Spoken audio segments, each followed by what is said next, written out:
So, is there any early warning system for the earthquakes? You see, the Chinese, earlier they have come up with a method, for predicting the earthquakes. So, whenever the earthquake used to come, the animals, used to run up ground. So, they used to behave in a certain manner. So, the system has been used, by the Chinese to predicting the earthquake. But one day what happened, the animals were running for some reason, but there was no earthquake. So, that is why it is not a foolproof method for predicting the earthquakes. So, what is a scientific method is using the seismograph. Now, I guess you must be having a fair idea. Okay. So, initially the P waves will come, the primary waves or the body waves. These primary waves, will not be having much of what destructive capacity. If you look at the amplitude is also less. So, after the primary waves, the secondary waves come, the transverse waves. So, if you are familiar with geography, you must be knowing these things, or else, you will learn in geography later on. Then after these two, the most destructive waves will be coming, and that is the surface waves. The surface waves will be causing most of the destructions. And below this you can see the timeline. This P wave is also called as initial tremor. So, whenever this P wave come, say your water bottle which is kept on a table, or the glass which is kept somewhere, on an unstable platform, so they will fall down. So, little bit of shaking will be there whenever the P waves comes. So, after the P wave, you can see the timeline over here. You have time. Say this has come at 3 minutes. At 6 minutes, the surface waves will be coming. So, you will be having a gap of 3 to 4 minutes, depending upon where the epicenter, where the focus is. So, within this time, whenever you come across the initial tremors, so you need to be very alert. You just have a window of 2 minutes, 3 minutes or 4 minutes. So, within this time you need to evacuate the building and move to a safe location. And the early warning centers also give you early warning based on this P waves only. Now, as of now, there is no other foolproof method by which you can predict the earthquakes. So, this is how the early warning is given. So, you can see the amplitude, and can you tell me what are these here? Here also you see the amplitude, right? Can you tell me what is this? Mr. Shekaran, you are online, right?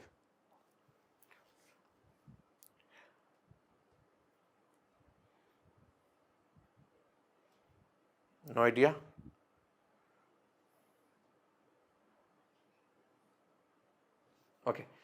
So, these are the aftershocks. If you do not know, just type no there, not an issue. I am looking at your comments. So, if you are not commenting anything, I feel that you are taking time to respond or thinking. So, I will also wait. So, if you do not know, just type no. Now, let us see the India's EEW, early warning system status. So, Uttarakhand has got an early warning system which has been developed by IIT Roorkee. So, we have a mobile app also called as Bhudev app. So, you also have a national level application. Now, Japan. So, Japan has got early warning system for both earthquakes and the tsunamis. And not just the early warning, along with this you should also have a communication infrastructure.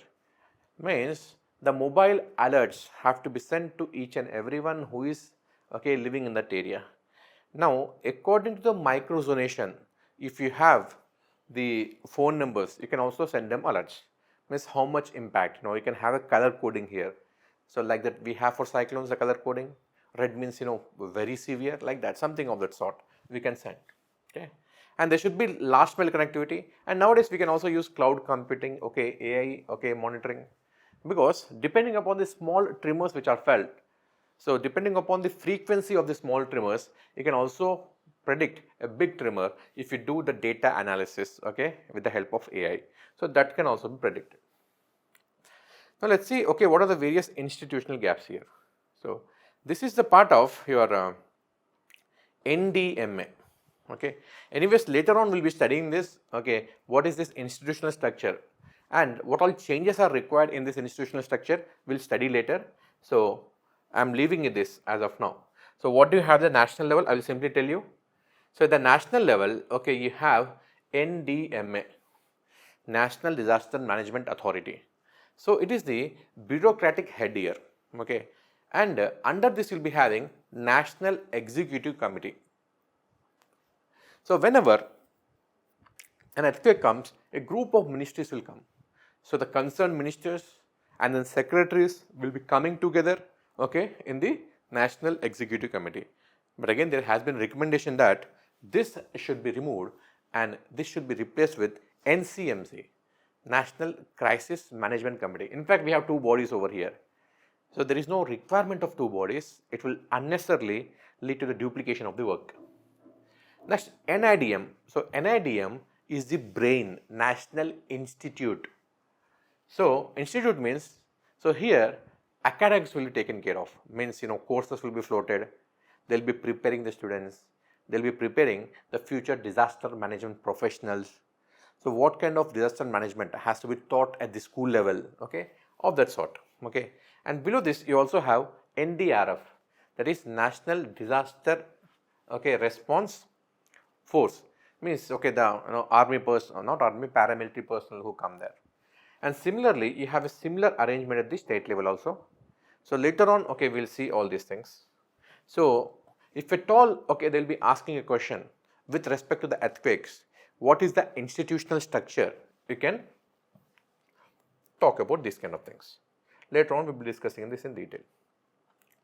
Now, what is the capacity building and training here? So, professional training has to be given to the engineers and architects, means in that area how exactly, okay, the buildings have to be built. Even the masons, the construction workers, even they have to be trained, okay. So whosoever is the emergency responder there, the search and rescue team, they also need to be trained. The teachers and faculty, okay, the people who will be involved in the, okay, the capacity building, they also need to be trained. So public education is very important, because the public is the first responder. Okay, whenever the earthquake comes, okay, now, okay, nobody will be coming to my rescue right now. So I need to respond myself. So public education is very important, and it should be as a part of school curriculum also. And this has been also recommended by the second ARC. Then community awareness, okay, campaigns have to be held, okay. You can do Nukkad Natak, okay, through movies also you can promote. You can also, okay, rope in some celebrities, and then, okay, you can also conduct some padayatras. If a famous person is there, okay, he can roam around in Uttarakhand, okay, and the celebrities can also join in, okay, and then they can, they can increase the awareness about the earthquake. Okay, you can say things like, the earthquake is going to come, okay, we have to unite together, okay, we have to fight against the earthquake, we are all one, like that, some person can be roped in, okay, and these kind of things can be conducted. Then drills, mock drills, etc. Now, what are the current gaps here? Only few people are aware about the earthquakes, what should be done, what should not be done, okay.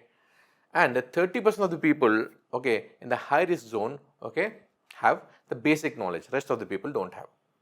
And most of the buildings are not audited, means whether they are earthquake resilient or not, we don't know. Now, technology and innovation, what kind of technologies we can use? So, Japanese example, okay. Now, the Japan has building, okay, kind of, balloons, kind of cushions, kind of, bearings are kept below the buildings, so that, okay, they will counter move against the earthquake. If the earthquake is shaking in this direction, the building will move in this direction. It will slide, keep on sliding, so that the building will not collapse. So they have the dampers also, okay. Reinforced concrete frames also, means strong pillars, okay, beams, okay. They have the smart sensors, computer simulation. So carbon fiber reinforcement, okay. So carbon fiber is very light, and unlike iron, though it is 10 times, if you are taking carbon nanofiber in nanotubes, it is 100 times more stronger than steel, but also it is bit flexible, so that it has a capacity to absorb the shocks. So such kind of material can also be used, but again the cost of the construction of the building will increase. Now GIS can also be used, okay. So GIS, Geographical Information System. So this is where, okay, so Geographical Information System is a different thing altogether. And this year in prelims also this question has been asked. Okay, the GIS means you will be overlapping the information from the ground level with that of the maps. Okay, in simple terms, GIS is that. So you will collect the information, means you can go and conduct the interview along with the people, and then you collect the information and you superimpose that on the maps. So this is the GIS. So based on that, we can do vulnerability mapping. I guess you are familiar with all these kinds of things: microzonation mapping, post disaster, okay, damage assessment, etc. See, okay, here, okay, the notes will, okay, appear to be repetitive in nature because I have given different themes over here. So under different themes, I have been addressing, okay, certain topics. Understood? So don't think that this notes is too much, okay. So one of the persons, okay, has messaged me, sir, the notes is too much. So let me tell you, okay, in the first class also I have justified this. See, okay, for 60 marks, say for history in the paper 1, how much content you will be reading? You will be reading hell a lot of content. And okay, for 60 marks, okay, so many, these many amount of books you are reading. So here I have exactly targeted, what kind of things are going to come in the examination. Now here I have given so many case studies. So you may not go through many case studies. For example, for earthquakes, I have given you 7 case studies. So you need not learn all the 7 case studies. You can go for 2 or 3 in the exam, okay. You can only write 2 or 3. So it's your choice, okay. I am giving you a range here so that you can observe whatever you want to observe, okay. And in the class also I am telling you which is important, which is not important. So if you are listening to the class, you can exactly note down, okay, this has been told by the sir, this is important, okay, learn these things. So in the case studies also I told you, okay, don't even remember rest of the things, how many buildings have been collapsed, how many people have been injured, not required. Approximate number you remember, at least fatalities you should be remembering, how many people have died in an earthquake, because that will tell you the extent of the disaster. Now, effects of the earthquakes, okay, ground shaking will be there, ground rupture will be there, liquefaction, okay, I have explained earlier, landslides, okay, and surface faulting. Okay, what are the secondary effects of the earthquake? Now, fires will also erupt. Say electric wiring will be there, that will be shaken. Gas connection is there, gas leakages can be there. So that will further lead to the fires. And aftershock, last class I told you, so after the earthquake, okay, the ground needs to settle. So while settling, okay, it will result in the aftershocks. Tsunamis can also be caused. Okay, this is a different topic altogether. We'll discuss later. The floods, dam failures, because of the dam failures, the floods can happen. Contamination. So whenever, okay, say the water is spilling from the dams or the sewage, the fresh water, okay, the sewage water, all will be mixed up. The infrastructure disruption, the power, the communication networks, the telephone towers, okay, etc. Whatever is there, that will all collapse.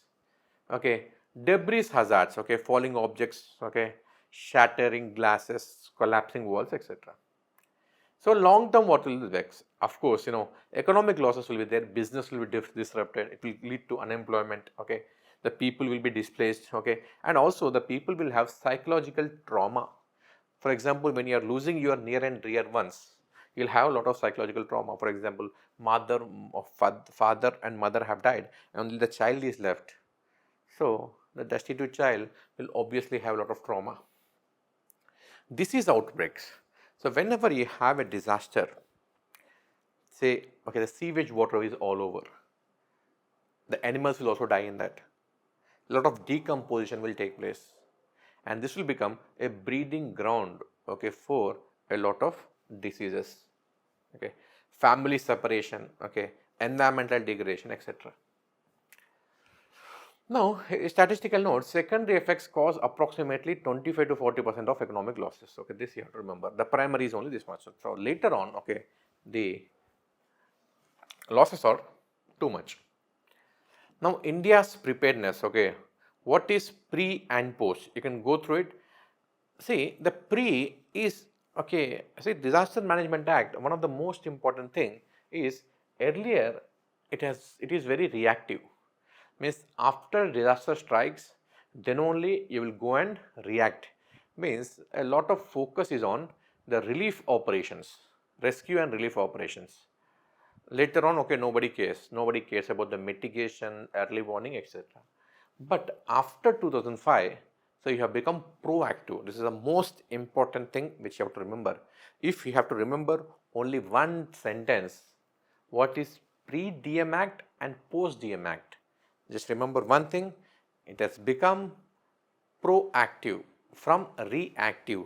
These kind of keywords are very important while writing the answers. Okay. So what was there earlier? Okay, there was no coordination between various ministries and what departments. Okay, Ministry of Agriculture used to handle disasters before that. Okay, single. This was top down. Whatever comes from the town, that was implemented below. Later on, it will become bottom up. Okay, so limited building code enforcement. Fragmented responsibility. There is no clear-cut differentiation of responsibilities. What the water department should be doing, okay, what the Ministry of Earth Sciences will be doing. Okay, there was no clear-cut distinction between the roles. So funding was also inadequate. Okay, now Constitution, you have this entry 7 in the list 2. It dealt with the water-related disaster. Okay, it was silent on earthquakes and landslides. See, till 2005, we did not even recognize this as disasters. And recently, okay, a few days ago in the newspaper, I have shown you that there was a demand to declare the human-animal conflict also as a disaster. So that is how the disaster management is evolving over a period of time. So when people raise voice, when people demand things, then it will also be included as a part of the law. No compensation was provided earlier. Okay, the seismic zonation existed, but enforcement was minimal. So what was the paradigm shift? So from reactive, it has become proactive. From relief to resilience, such kind of keywords are very important. Underline these two keywords. Okay, so such kind of one-liners have to be thrown in the examination. You might not write all these things, but write these kind of things. So remember all this. From government-centric to multiple stakeholder approach. So earlier only government agencies were involved, now NGOs, private sector, everyone is involved. From ad hoc to institutional, okay. So always on approach. So all these keywords you mug up. So key changes, we'll go along. So we'll discuss these things in the institutional framework later on. You can just go through it. Now let's see 2024 amendments. Now, just now I told you, while discussing the Disaster Management Act 2005, the institutional framework. So, ever there was NEC, National Executive Committee is there. So, National Executive Committee, is a group of ministries. But again, it is also there. Along with that, the NCMC is also there, National Crisis Management Committee. So, these two are the parallel bodies. Now, what is the need of two bodies? So, when you have two parallel bodies which are dealing with a disaster, either it will lead to duplication, means same work both the ministries are doing, both the bodies are doing, or else it will lead to leaving out some works, means NCMC will think that NEC will do that work, or NEC will think that NCMC will do. So, things can be left out.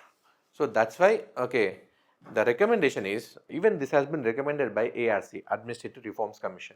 Okay, the NDMA role should be enhanced. Later on, we'll be discussing all these things in the institutional framework. Okay, so that's why I'm not focusing much on institutional framework. So disaster database should be there. And later on we'll discuss all these things in the institutional framework. For example, you have very big cities. Our cities in India are say Delhi NCR region.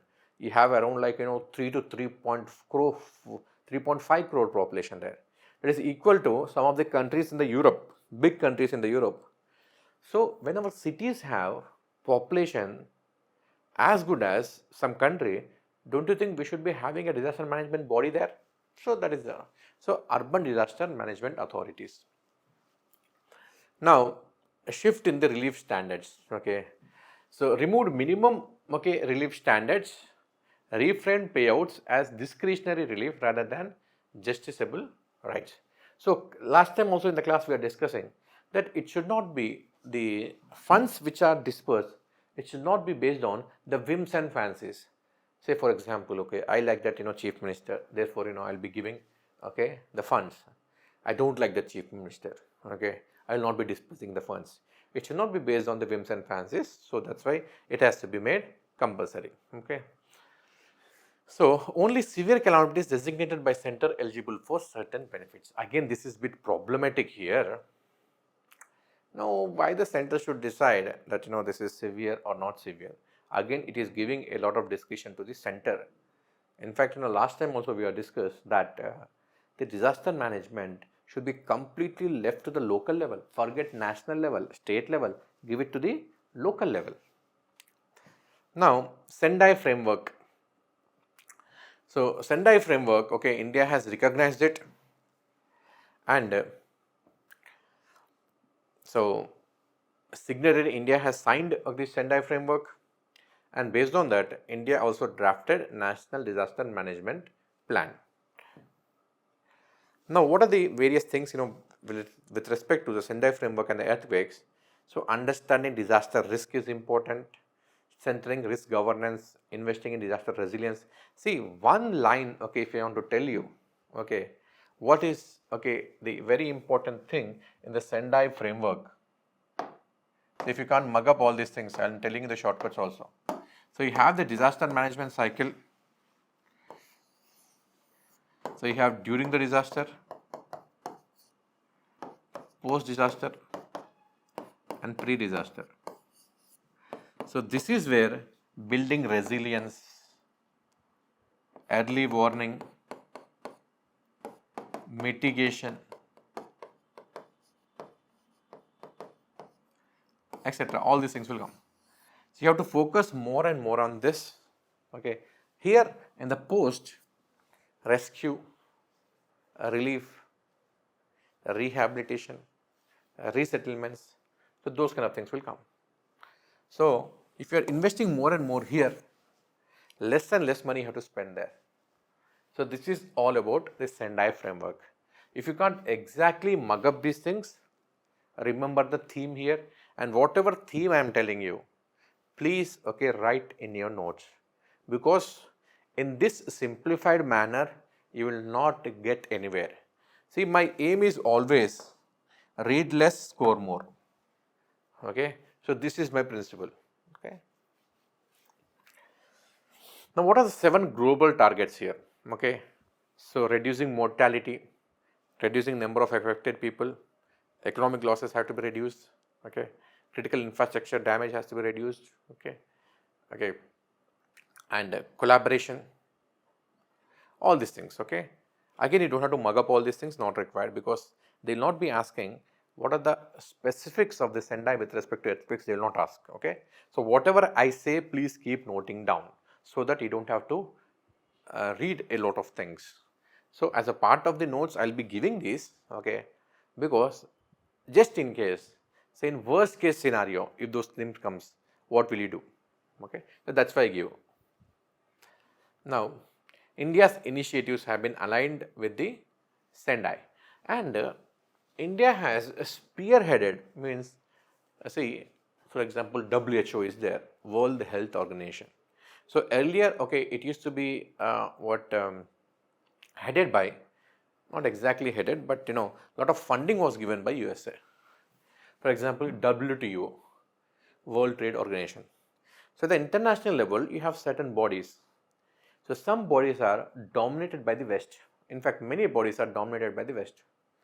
Now, China also started taking a lot of initiatives. So, China is also dominating certain bodies. Okay. For example, okay, you have this ASEAN.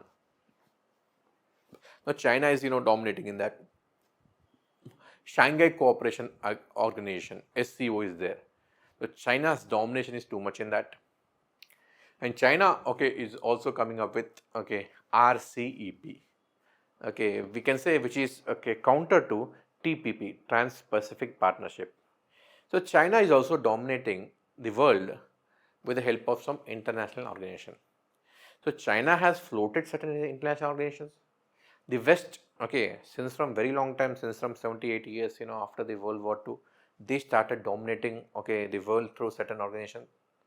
No, India should also show that, we are also world leaders. We are also, what is that word which is being used now? Vishwa Guru, yeah. So India is also Vishwa Guru. So if you want to show, then, okay, you have to, okay, show your part to the world by heading certain organizations. So one such organization which India is heading is CDRI. So you tell me, okay, what is the other organization, okay, which is headed by India, which has been initiated by India? You can tell in the comments over there. Okay. Now, so this is the, okay, CDRI. Next, so priority actions have been issued to the states because, okay, if something, okay, has been adopted at the international level, then the state government should also adopt it. Very good, Sandeep, very good. That is, the other one is International Solar Alliance. You guys are very smart. Okay, tell me one thing, okay, who is there online here? So, you guys have already written the mains or what? Because looking at your knowledge levels, I feel that you guys have already appeared for the mains or cleared prelims. No, okay, but still, okay, you guys are good. What about you, what is that other name? Shekaram, yeah. So you guys have done with the syllabus? Is it the only subject which is, remaining?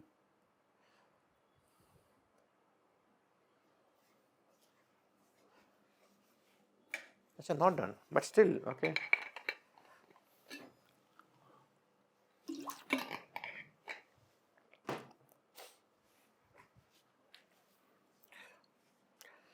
Now, earthquake specific Sendai framework, most of the things will repeating, I can go through. Okay. Why India is, vulnerable to the earthquake? Okay. Because plate convergence, okay, you have this Eurasian plate and, okay, Indian plate colliding with each other. Okay. And you have a lot of faults, okay, also include other types of faults here. You have, main central thrust, main boundary thrust is there, Himalayan frontal fault is there. Along with that, we have numerous faults within India, such as, okay, you have this Alaband fault, okay, you have this Koina fault, you have this Kurdu Wadi fault, you have that Malda fault, okay. Like that, numerous faults are there, okay, write few names if you know. Now, diverse, okay, see, varying seismic histories. Now, okay, two people are online here, can you tell me which part of, in fact, which is the oldest rock which has been found in the world? Can you tell me? Oldest rock on the surface of the earth. Can you tell me where it is found? If you are reading the textbook, okay, you might be giving one answer, but if you have read the newspaper in the past 1 year, then you will give one more answer. So, geography is not done, no problem, okay. Sekaram,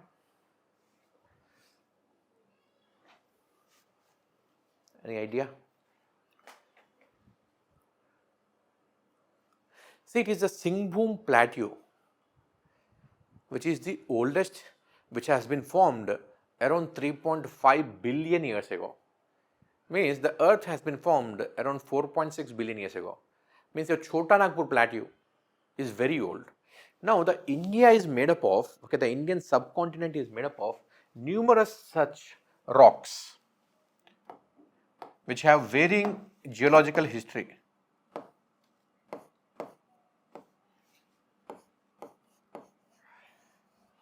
So, this is, made in different geological time period. Bastar, okay, this is made in different geological time period. This, this block is made in different geological time period. Okay, this is made in geological different period. Okay. So, all these have been sutured, okay, or you can say aligned along the rifting systems. So, that is why the geological history of India is very complex. So, you exactly do not know where exactly faults are there, what kind of rock structure, okay, because one thing is it is very complex, they have been formed during the different time periods, okay, with a lot of, okay, what geological events which have been engraved on these rocks, and secondly, not much of objective study has been done in India. So these two are the reasons. Okay. Now you have also intraplate seismicity, means not only along the plates but within the plate also you have the seismicity. Second is high density of population. The recent census hasn't been conducted, but according to a recent census, the population density in India would be somewhere around 450 persons per square kilometers, which is very high. And if you go to the northern Indian plains, say it must be around like 1200, 1300, Bengal, okay, Bihar, eastern part of UP, it will range between say 1400 to 1100, 900 minimum. So such is the population density in India. Okay. Again, secondly, unplanned urbanization. Okay. Next, slums and informal housing. Okay. And the soft soil, we have high-rise constructions.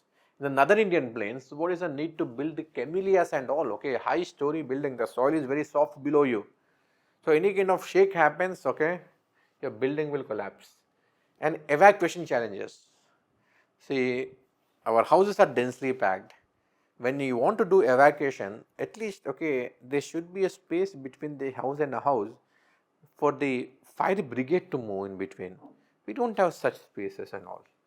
There's poor construction practices and building standards. We never follow the building code.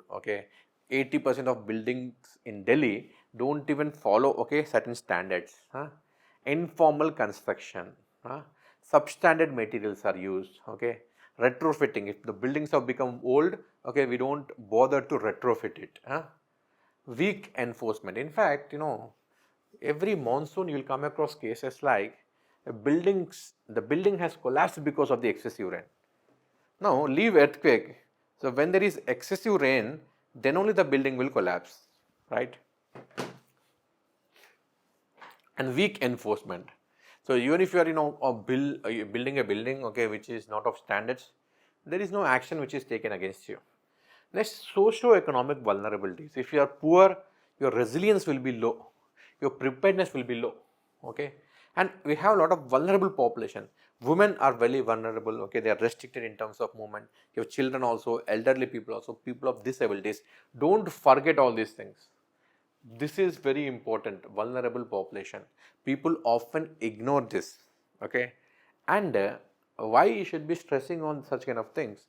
Because as a district collector, as a administrator, say a rich man is coming to you, a poor man is coming to you. Of course, you should be treating both of them equally, but somewhere, you have to favor one over the other. To whom you will favor? So you should be favoring more vulnerable population, because at some point of time, given the system in India, the rich can take care of themselves. It's like, if you are a father, you have two children, a weaker child and a stronger child.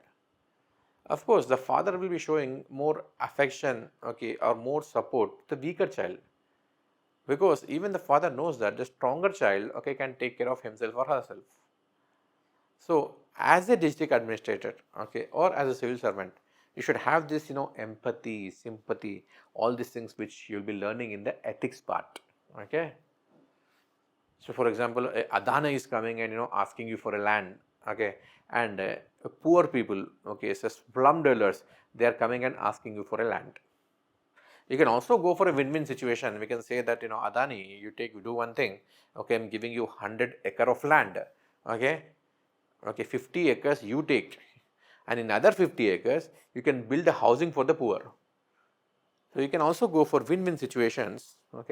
But again, when you have the powerful and powerless, the powerful will always try to overtake the things. So as a administrator in between, you have to show the partiality towards the powerless or the vulnerable.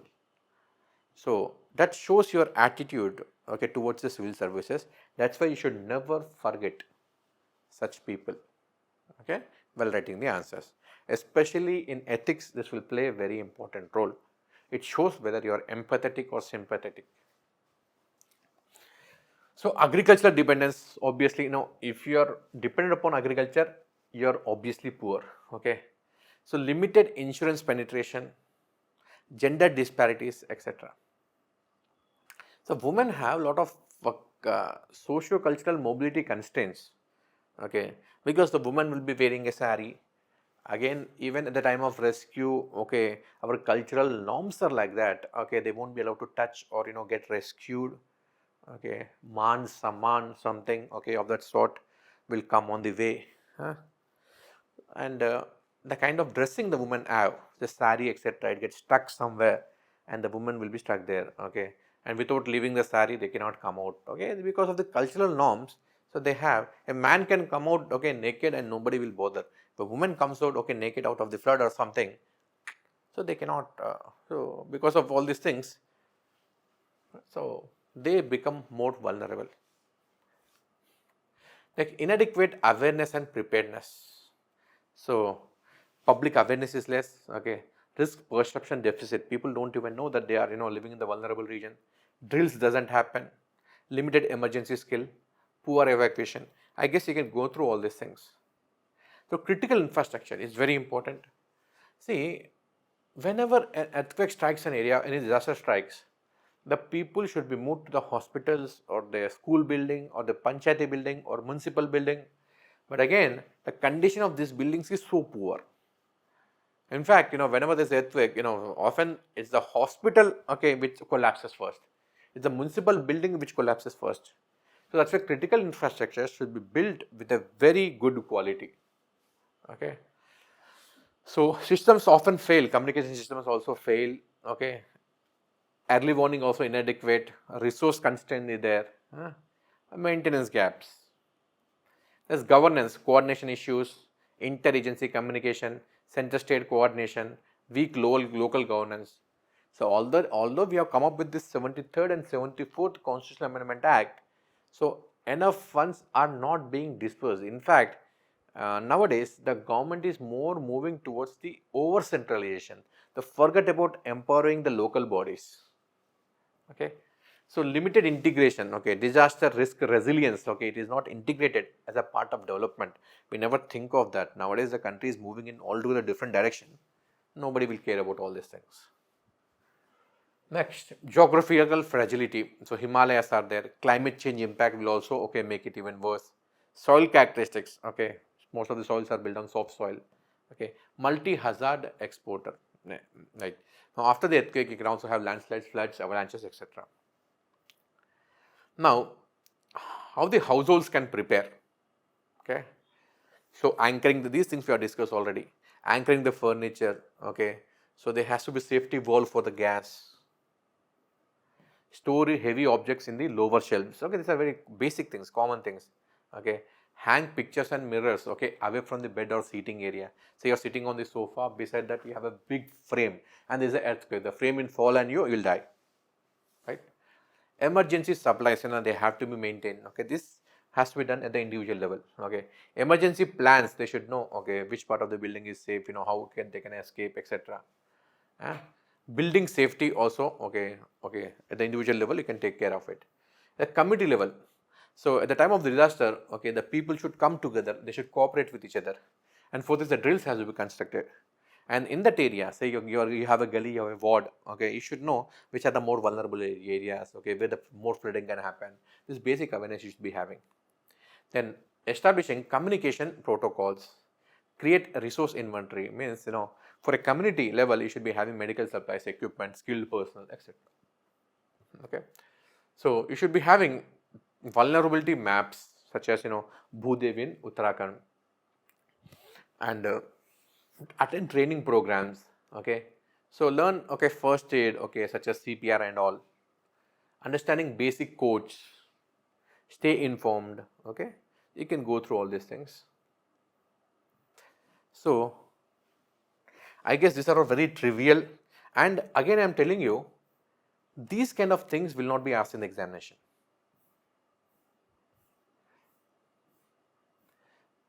So on how Indians can prepare, okay, for earthquakes, practical measures. So these kind of things, this is very unlikely that things will be asked. Okay, So they can ask what are the effects of the earthquakes. Okay. So Sendai framework, what has to be done, that they can ask. 2-3 case studies they can ask. Vulnerability mapping of India they can ask. So only these things they can ask. So this is rare. Anyways, I have given you in the notes. Okay, it's very easy to understand. I have explained many things. You can go through this. If indoors, what you should be doing. After the earthquake, immediately what you should do. In the long term, what can be done. These things you can grow to. Institutional preparedness, already we have discussed for authorities. Like mock drills have to be conducted. Okay, you should have stockpile of the emergency material. Strengthen communication, update and in rehearsing disaster management plans. Because the disaster management plans have become very old, they need to be revised according to changing conditions. For example, the climate has become very variable. Based on that, you should be changing. Public awareness, building code enforcement, retrofitting, microzonation, early warning expenses. See, I have given under different heads. For example, there is a question on this. What should be the institutional preparedness at the time of the disaster? Although these things we have discussed earlier also, but you have it one place. So if at all this question comes, you can write this. So that is how the notes looks very vast, but again the things are repeating. So I have given the same things under different heads so that there is no confusion. So best practices, what is the Japan's best practice? Again, same thing will come. So 95% of the buildings are earthquake resilient, retrofitting programs are done, public drills are conducted, evacuation infrastructure, you have the designated center, means whenever the earthquake comes, where the people can move, they can go to the schools, they can go to the buildings, say municipal buildings, etc. and they can go there, go and stay there, food will be given to you, etc. And cultural integration, the preparedness is part of everyday life. For example, you don't know what are the best practices, but before this you have read, what all should be done during the earthquakes. So some of the best practices, being followed by some of the advanced countries in disaster management. So whenever it comes to disaster management, you can think of Japan. You can write the Japan's name and write about all these things. If you don't know specific, you can make it generic also. Now what they'll be doing in response, what they'll be doing in recovery, you can go through these kind of things, nothing much to explain. So advanced early warning they have, trained first responders. So even at the community level, they'll be having the people. Means you are in a gully, and in your gully there will be some people, they will know what should be done at the time of the earthquake. Multi-hazard planning. So integration of all these things, because whenever the earthquake comes, after the earthquake, tsunami will also come. Fire will also break out, and in Japan there will be nuclear risk also. So all these are integrated with each other. Now in recovery, hard and soft mitigation strategies, infrastructure enhancement, building the sea walls, tsunami barriers, combined with the improved warning system, etc. So build back better principles, such kind of keywords you should use, underline this. Turkey and other countries you can go through. So what are the India's best practices which have been done? This we have discussed. In the Bhuj we have discussed. If at all there is a separate question on this, you can write. So these things we have already discussed in the case study. We have discussed this Patanka, Navjeevan Yojana. We have discussed this. You can go through this.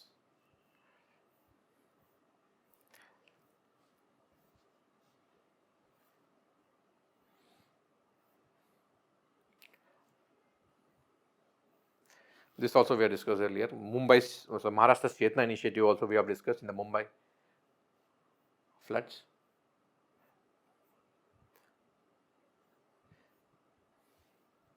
So gaps in the present practice we have discussed in the case studies. So by this I have finished the earthquakes. You have enough notes here. So meanwhile, if you have any doubts regarding the earthquakes and disaster management, you can type in there. You can comment over there. So I'll take up the next topic. Meanwhile, you can comment.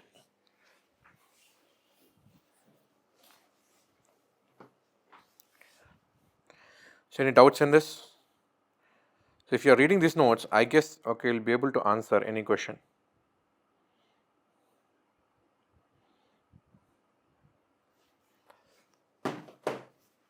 No doubts, right? So, I already sent you this document. I'll be sending you other documents as well.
So, next topic which we will be discussing is the urban floods.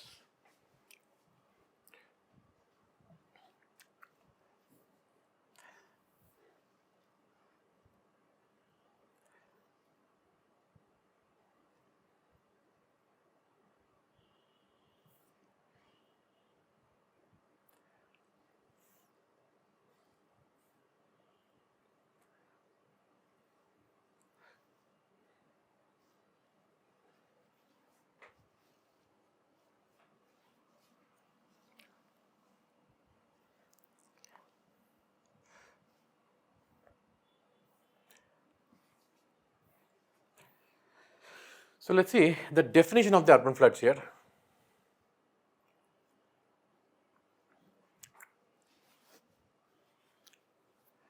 So, why the urban floods are more dangerous than any type of other floods?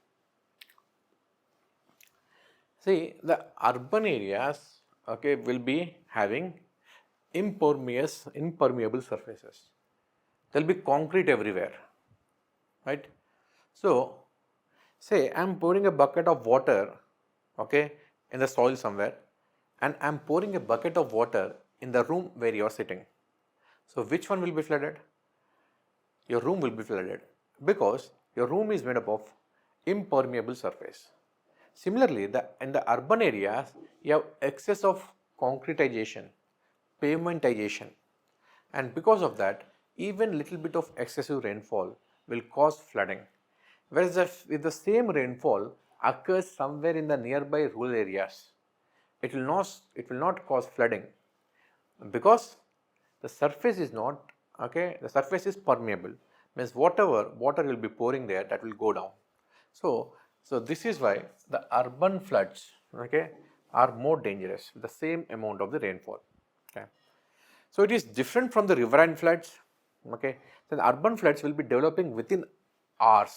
Okay, because the urban areas are designed for the smaller volumes of water, and within a short period of time, if you have excessive water, then it will be causing a lot of flooding. And also, the climate change is intensifying the frequency of these disasters. So, it is said that, okay, 20 to 25% increase will be there, okay, if the temperature increases to 1.5 to 2 degrees centigrade. So, as a standard, we are using this 1.5 to 2 degrees centigrade because this has been the target which has been set by the Paris Climate Accord. So, that is why we will be using this, and the time period we can take it as 2050 or 2100. Now, what are the primary causes here? So, these things are important.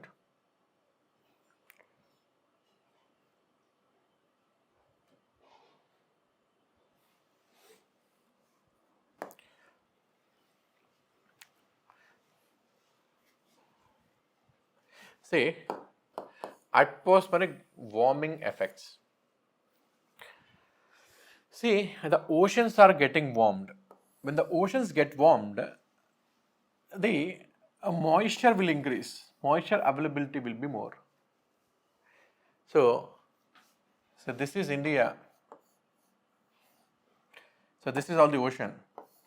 So when the moisture over the ocean increases, the monsoonal winds, the southwest monsoonal winds will be bringing more and more moisture. So the amount of the rainfall will also increase. And whenever the temperature increases, so more the temperature, more will be the humidity. Means more is the temperature, the air molecules will move further away and they will be able to accommodate more and more moisture in between.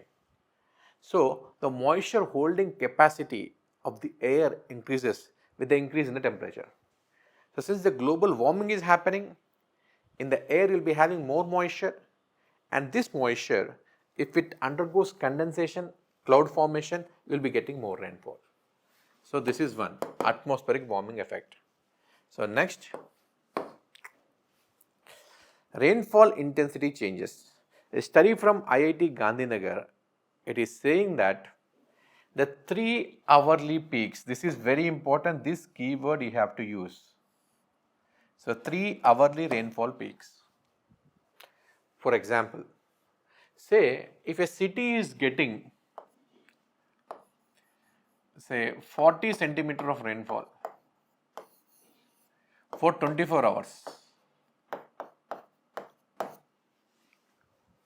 Of course, it is dangerous, but what if this 40 centimeter of rainfall is received just in 3 hours? So when such a large amount of rainfall is received in a small period of time, your urban infrastructure, that is the storm water drainages, they will be overwhelmed, means they won't be able to carry this flood water. So when you don't have the enough drainage capacity and the rainfall is very heavy and that too for a short duration of time, then it will become very dangerous. So that's why this is very important. This is a very important keyword, underline this. While you are writing the answer, you should definitely use such kind of keywords. Okay. Next, frequency increase. Okay. The frequency of these extreme weather events is also increasing. Okay. There is also increase in the dew point temperatures. So dew point temperature means, see how it is measured is, for example, okay, if you open your Google or something, you will be seeing the temperature of a place. Now the temperature, say it is right now, okay, depending upon the place where you are doing, say it is 25 degrees centigrade. So you are taking a thermometer, you measure it in the open air, say it is showing 25 degrees centigrade. Now near the mercury, if you are taking a cotton bulb, cotton, wet cotton, and then you measure temperature, the temperature will be lower. Means dew point temperature is the temperature, normal temperature, which is measured at 100% saturation. Means, for example, I will tell in a very laymanish way. Say go to Chennai or Mumbai. There the temperature reading will be low, but you will feel more hotter. It is because the moisture is very high in the coastal areas, right? Now the moisture, relative humidity, okay, in the coastal areas must be somewhere at say 80%, 70%, 75%, depending upon the temperature. So if this temperature is combined with the high humidity, okay, that 100% humidity, it is called as dew point temperature, because it is a temperature at which the dew starts forming. So the temperature is increasing and the humidity in the atmosphere is also increasing. So more humidity, say, that evaporates, that can lead to cloud formation, and that will give rise to more rainfall. So that is the idea of it. Okay, more in detail you will read in geography. Okay, what is this dew point temperature? Now this is one more reason. Okay, so next reason here is urbanization and the build-up area. See, the build-up area, okay, in India has increased. You may not remember the numbers here, okay. You can just remember the percentages here. So, around 32% expansion in a single decade, okay. So, build-up cover within, okay, 0 to 20 kilometer of city centers averaged 49%, okay. So, in Mumbai, okay, you have 9% increase because there is no much scope over there. In Surat, 127% increase, and in Pune and periphery, this much percentage increase is there. So, the build-up area, when it keeps on increasing, okay, now you see the flooding in this area. The flooding is because the entire region, okay, has been concretized and you have pavements everywhere, and the design is so bad that, okay, there is no place for the water to drain away. So, when you increase the concretization all over the city, when you increase the pavementization all over the city, so there will not be any place to drain the water. This is the second reason. Third, flood peak amplification. Remember all these keywords. See, this is also because of the impervious surfaces. So, when you have impervious surfaces, the flood peak will increase because there is no place to drain the water. For example, you take the Bangalore's vegetative cover. It has reduced from around 70% to 2.9%. Means 30 to 40 years ago, the Bangalore, 70% of the Bangalore, okay, had the green cover. But now, only very less area in Bangalore, okay, is left for the green cover. The rest of the region has been concretized or pavementized. So, where else the water will go?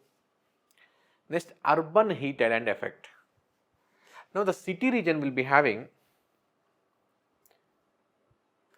buildings everywhere, and this concrete will absorb the water, so will absorb the heat 2000 times more than the surrounding air.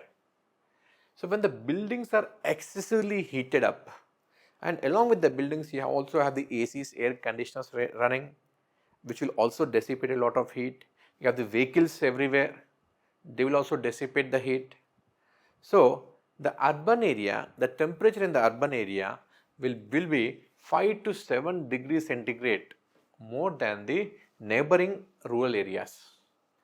So, whenever you have more heat, so at the local level, the convection will be taking place. So, when you have heat, if you have moisture here, the air will rise. So, that is why nowadays it has been observed that the city regions are receiving more rainfall than the surrounding village areas. Okay. So, this is called as urban heat island effect. Again, this concept will come across in geography. Okay, if you have done geography, okay, you must have come across this. So, even without doing geography, are you able to understand what I am saying?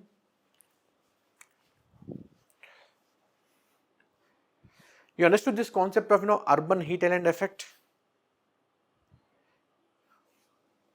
Okay, good.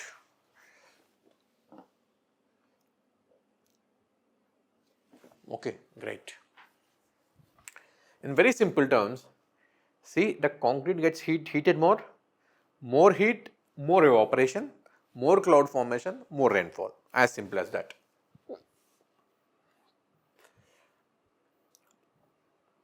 Look here, everywhere there is a concrete jungle. So, where there is space for water to penetrate below.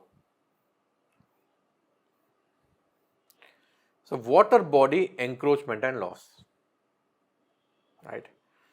So, earlier the water bodies which were there in the cities, they used to act as absorbers, they used to act as the buffer zones.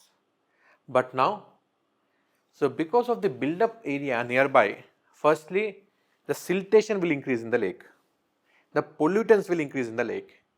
So, when the silt increases, the silt will be acting as a nutrient, and all this silt, the plants, various types of hydrophytes will start growing.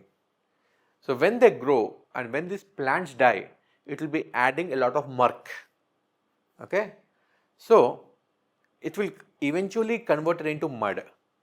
So the lake will get filled up over a period of time. And also because of lack of vegetation nearby, whenever there is a rainfall, all the soil, mud will come and get deposited inside. Because of which the lake gets filled and lake will die eventually. And you know what is the status of enforcement in India? So all the buildings will start encroaching into this. Now you go and construct inside the lake and later you complain that there is a flooding, right?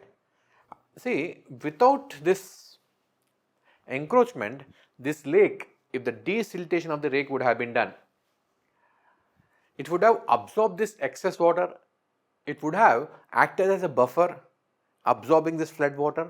But what we do? We keep on encroaching. You can see here, more construction is taking place into the lake. Nobody bothers. Next, mangrove loss. So our coastal areas, okay, in India also have the mangroves, especially where you have the rivers draining into the seas. Because of the silt, the mangroves will develop over there, and the mangroves are being illegally encroached, sometimes legally by the government itself. The government will be saying that I want to construct a port over there, or I want to do beautification of the seafront.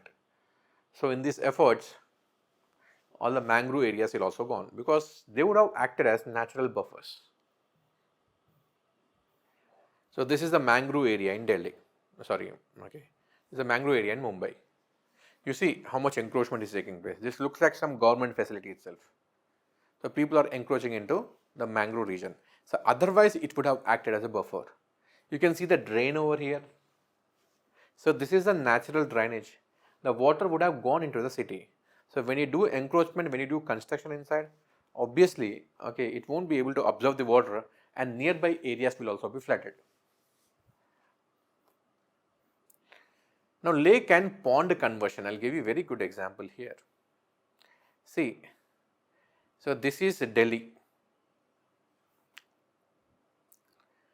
This is Delhi and this is the Yamuna river. You can see the Yamuna river here. Now you see,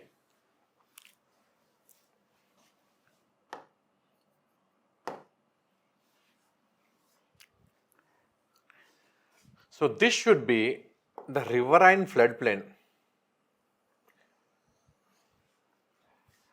So this is all the riverine floodplain. Only in this zone the river is flowing.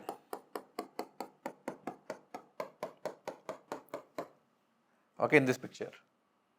But whenever there is excessive rainfall, the river will spill and water will go into this area. So this will go with the full capacity. So these are called as riverine floodplains.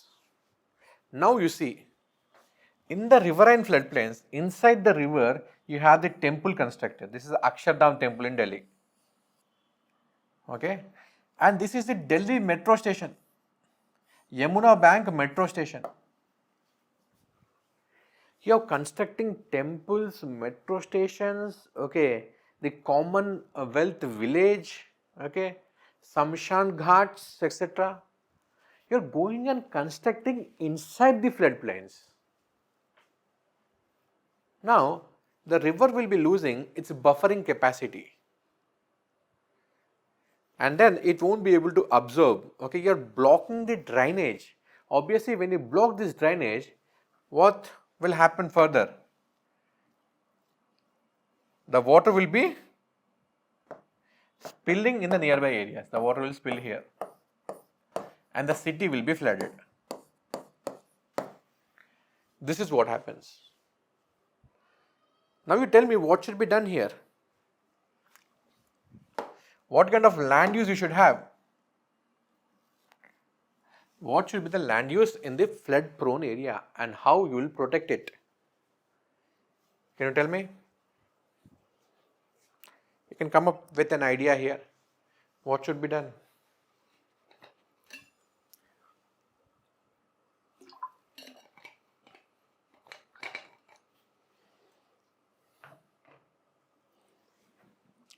okay, demolish all this. Can you dare to demolish a temple in India? Can you dare? In the first place, okay, for every river there should be flood zonation. Means if you are having a river,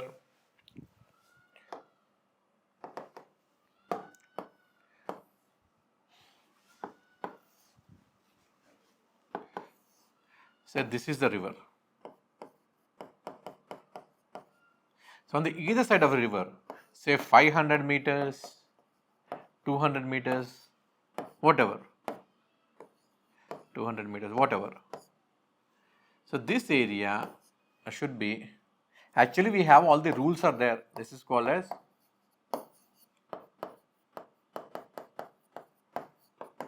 river flood zonation.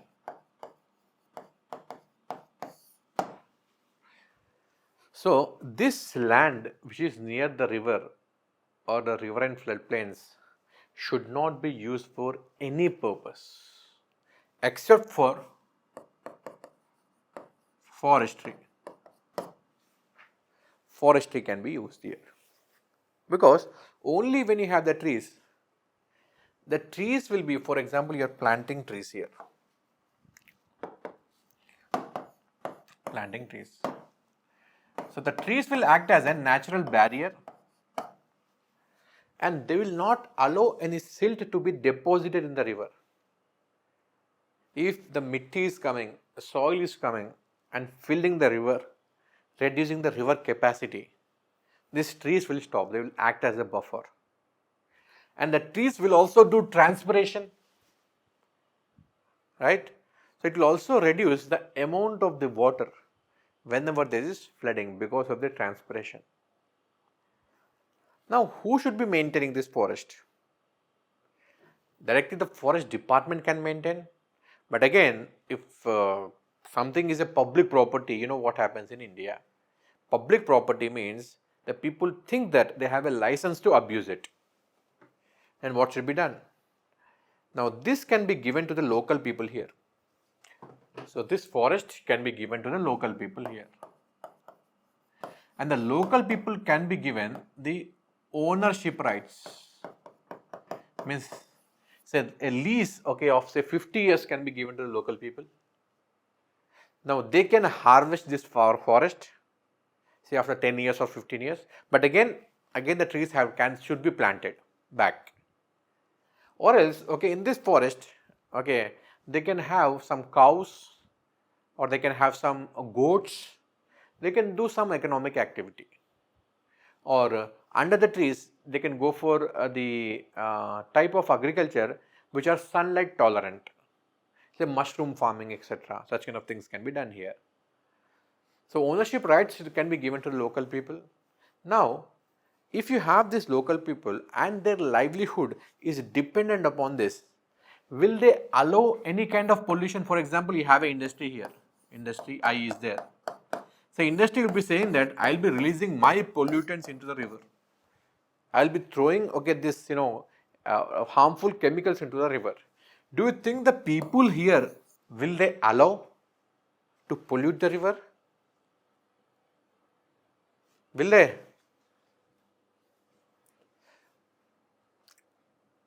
They will not allow. So this way, it can become sustainable.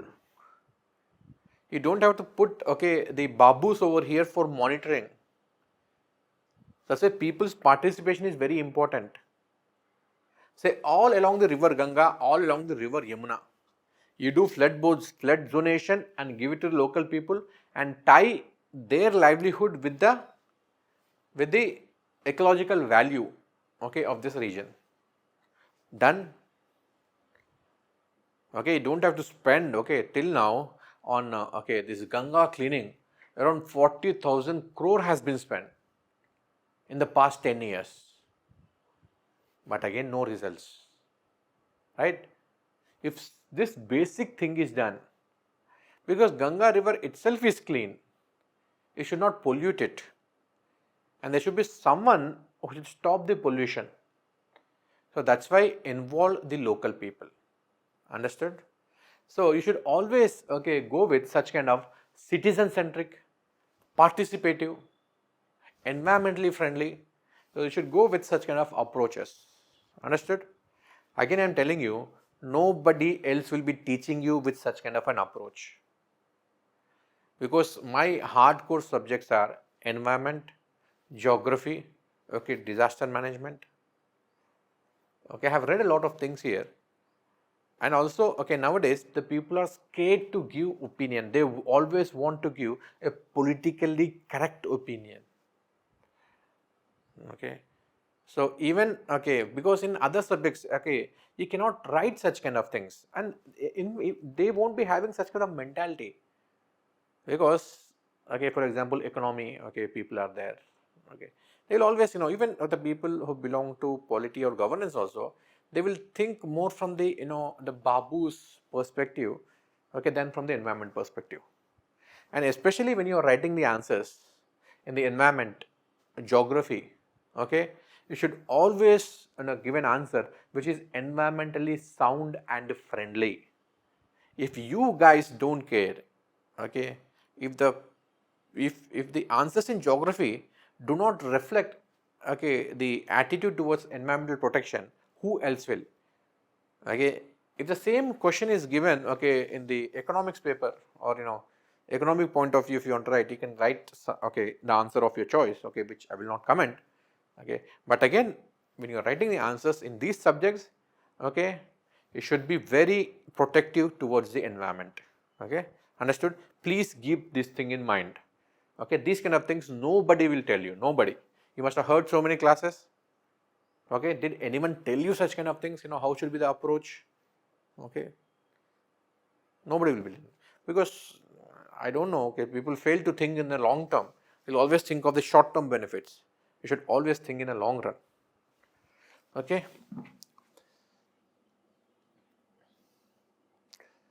Good, Sandeep, very good, nice.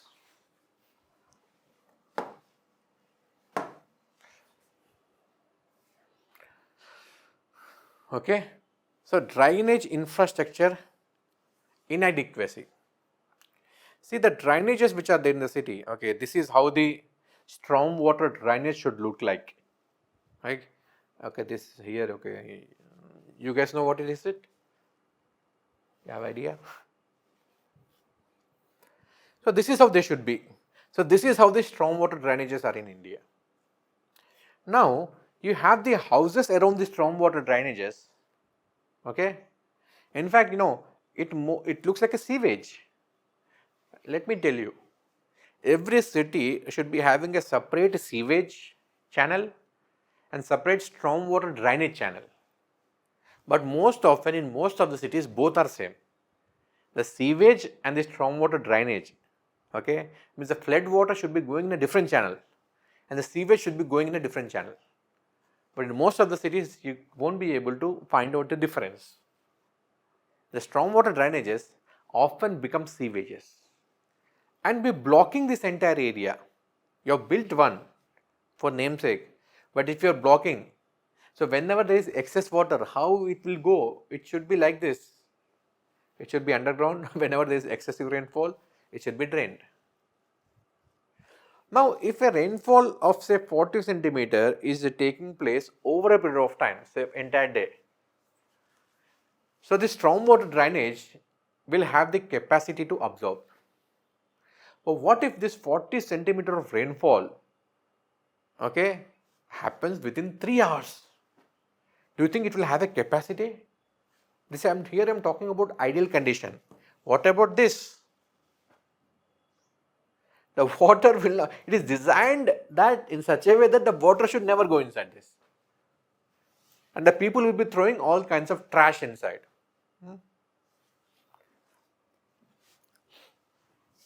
And most often, the stormwater drainages are either blocked or clogged. You will be throwing garbage, etc. like this. If you are throwing all the trash inside this, from where is the water will go? Right? So, before every monsoon, the government should, the city administration should see that the stormwater drainages are cleared. Okay? Only when they are cleared, the stormwater, the flood water will go through it. But they are blocked because with all the kinds of garbage which is thrown into them. Next is siltation.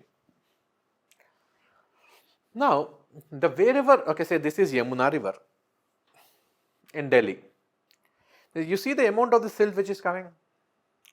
So, near the river, if there is no enough forest, just now I told you. So, whatever mitti, dirt, okay, trash which is generated in the city will ultimately come and get deposited here. Now, if you have enough silt in the river and if the dredging is not done, the river will lose the capacity to carry the water, carry the storm water or normal water. Then obviously the flooding will happen. The river does not have the capacity because it is filled. So, siltation is the next problem. Next, connectivity failures. So, when you are having a channel or a stormwater drainage, say this is a stormwater drainage.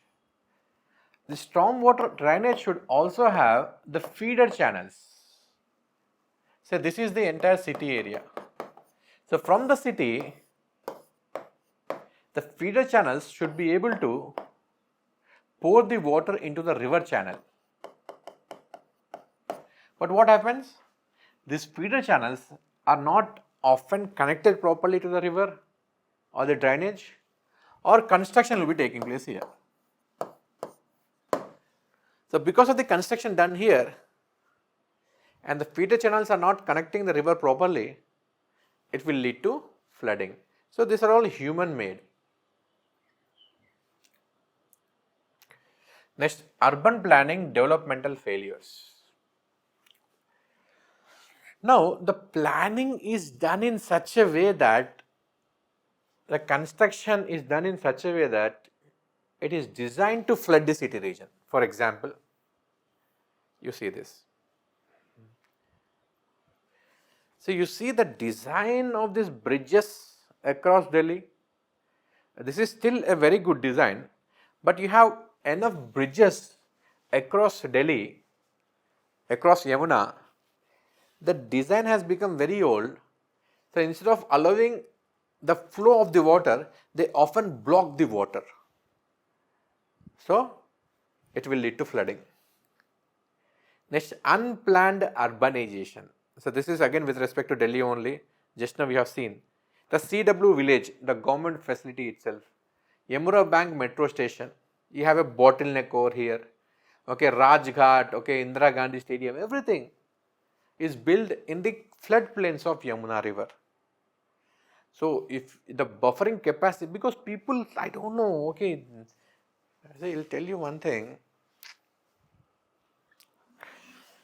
things are very pathetic. Okay, you must have, okay, you must be listening to, say, our prime ministers or chief ministers. So, they will be blatantly making a lot of mistakes. Means when they will be giving a public speech, leave the lies, but also they will be committing some technical errors. For example, I will tell you one example here. Say Prime Minister Modi, okay, he told that when you have clouds, we can hide from the radar. He gave a statement that, okay, so he told that, okay, I have advised the Indian Air Force to go and strike the, Pakistan, because the clouds are there and the clouds will help you in hiding from the radar, Pakistani radars. Now, he has told this 6 months after the, okay, incident of surgical strike. Means for the entire 6 months, no civil servant is able to correct him. Sir गलत है, okay, the clouds का radar का there is no relation. Means many important decisions in India are being taken without any scrutiny. The civil servants are there, but they are all yes sir, and most of them are not appointed because of their capability, they are appointed because they bend. If you are asking them to bend, they will keep crawling. So such kind of committed bureaucracy we have, and whatever order comes from the top, they should be criticizing it, they should be scrutinizing it, but they don't do. They will say, just say yes sir, and they will go with this, and the result is this. By itne pade likhe, educated people, don't you know that? Even you guys, you'll be studying all these things, you'll be writing the answer, yeah, this should not be done, that should not be done, etc., etc. Again, you guys, when you become a civil servant, you'll be repeating the same mistakes. Now, whose life is at stake now? Okay, the cities will be flooded. The cities in India have become unlivable.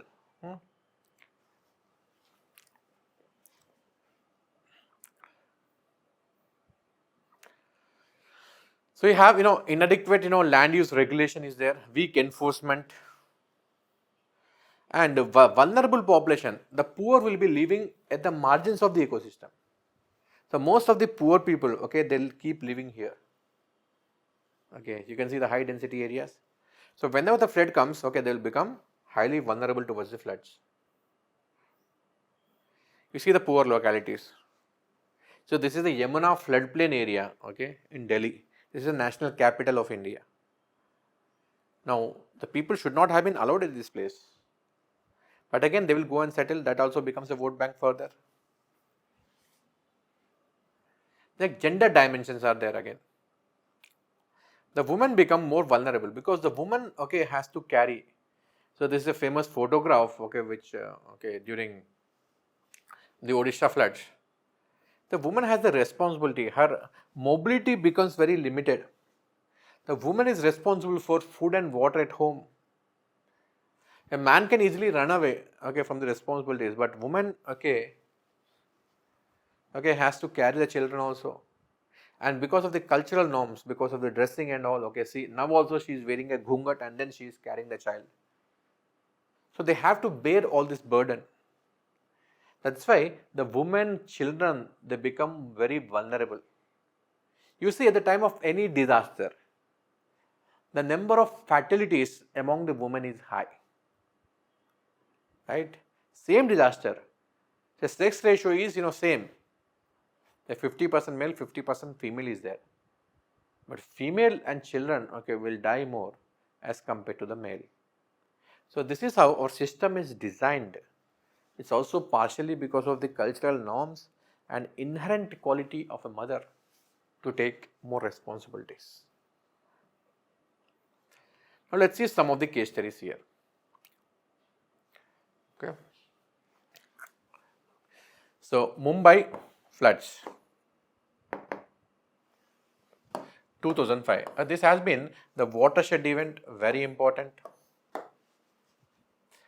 See, happened on July 26, 27, 2005. So there was 944 mm of rainfall within 24 hours. Means around 95 centimeter of rainfall in a day.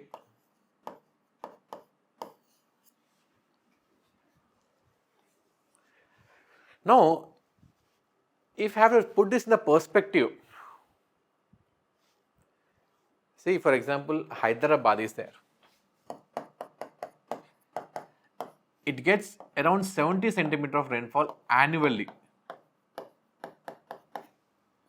For example, you have Bangalore,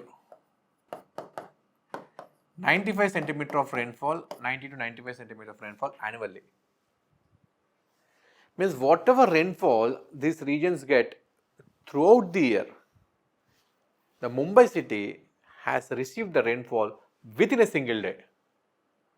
1 year's rainfall in a single day. And during that time, the 3-hourly peak was not calculated, okay, because at the time, okay, we did not knew much. Now imagine how much amount of water would have come, okay. So you can tell me, okay, in the comment section you can tell me how much rainfall your city receives in the entire year. Understood? So that's why, okay, it is a watershed event here. So there were numerous deaths over here, so many people have been injured, etc. You don't have to remember all this, not required. Okay, if at all you want to remember, okay, the impact, just remember the number of deaths over here. Okay, in every case you can remember this. And also it coincided with high tide also. So it's coincided with high tide. So whenever the high tide comes, the sea will be swelling. So you have the rainfall plus whenever the rainfall occurs, the excess water should be going into the sea. But because of the high tide, the water is also coming from the sea. That's why almost entire city got inundated. And there was sewage pump failure. They have installed certain pumps, to remove the sewage and then throw it into the sea. The pump failure. So most of the first floor apartments have been submerged. Okay, the municipal water supply also collapsed. Electricity cutout was there. Train suspension, you see on the tracks. So entire network got collapsed. All the roads were flooded, even the trains. Okay, even after the roads gets flooded, the trains, local trains in Mumbai still run. But okay, even they got flooded. You can see the people over here. So everything was closed. The city was at complete standstill. Okay, so this is what happened in Mumbai. And after any disaster, you can see here, you will be having dead animals, water, moisture plus organic matter plus temperature. The flies will develop, mosquitoes will develop, the water will be contaminated, bacteria will develop. And because of all these things, a lot of waterborne diseases will be developed. And whatever freshwater resources are there, for example, you are having a well and there is a flood.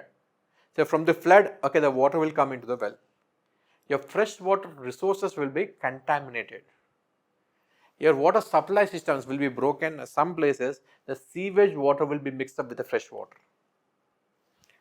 So that's why it will lead to, after the disaster, especially after the floods, it will lead to a lot of waterborne diseases. So this is the after effects of the floods.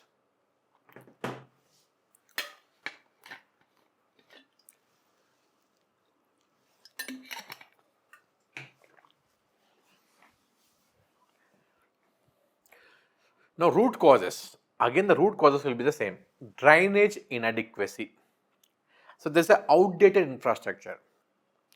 So if you are expecting that the entire storm water will be flowing through this drainage, okay, it will not go, it is clogged, okay, there is no enough feeder channel, there is a lot of construction, okay, and the water will not, it is not designed for the water to flow out, it is designed for the water to stop.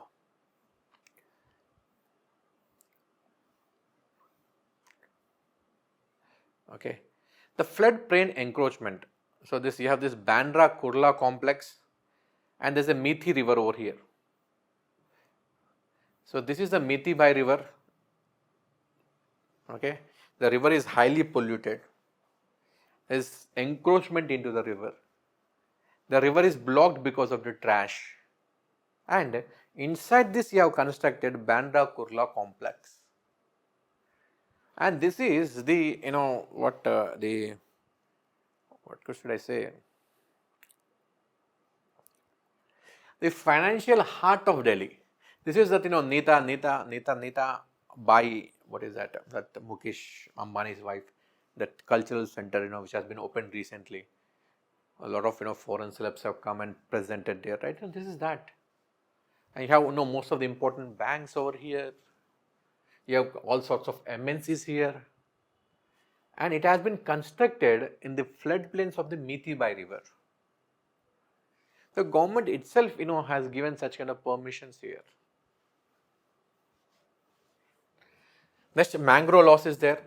Okay, urban planning failure, uncontrolled development. Okay, ignoring floodplain regulation, etc. Now, what are the city-specific remedies here? So, whatever problem you have come across, okay, you can give the remedies. So infrastructure upgrade should be there. Okay, what is that? The storm water drainage expansion should take place. Okay, it has to increase the capacity. New pumps need to be installed. Mithibai river should be restored to 7 to 35 meters at least. There should not be any encroachments. So the city should be having its own disaster management cell. Early warning system, you should be having meteorological prediction. Emergency drills have to be done. Environmental restoration, especially the protection of the mangrove regions and rehabilitation initiatives. The rest of the things all will be the same. Okay. Next example is the Chennai floods here. Again, Chennai also recorded around 494, means around 50 centimeter of rainfall in a single day, right?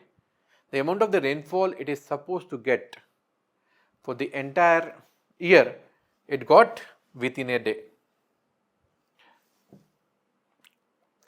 So again, you don't have to remember all this. Okay, deaths also you can forget, no problem. So what are the salient features here?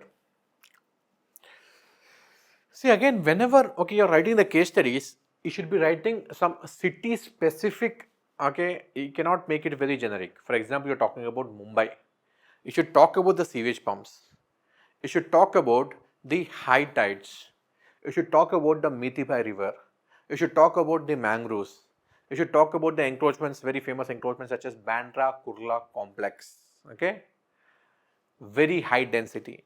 You can say that the Mumbai itself is built inside the sea.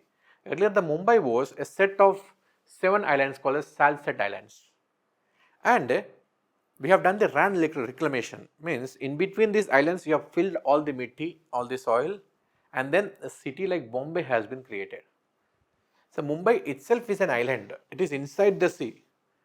You are staying inside the sea and you are complaining that, okay, there is flooding.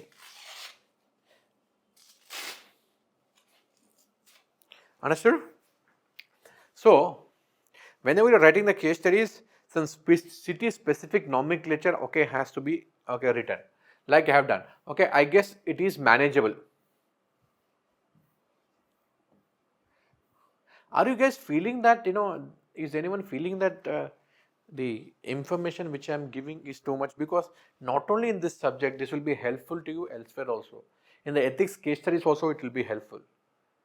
Okay, if you feel that, the information is too much, I will reduce it.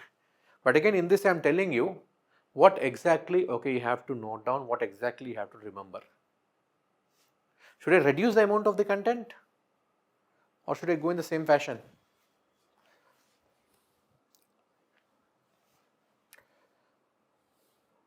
You can please comment. Okay, because see, when I am preparing for the civil services, so even okay, when I am doing the engineering, just before the exam, getting notes becomes very difficult. You remember, okay, when you are doing engineering, okay, especially as an engineering student, I remember that. So before the day of the examination, we used to run everywhere, go to the topper, please, give your notes, okay. I can take that notes, okay, sit with one more topper and then, okay, please teach me, like that. Huh? So having a notes is very important, right? And in that notes, especially for UPSC, because here you are not reading with the intention of just passing in the examination, you are reading with the intention of topping the examination. So that's why you should be having everything. In the notes, you should have everything. Again, within that notes, you can become selective. And out of these notes, you can make a short notes.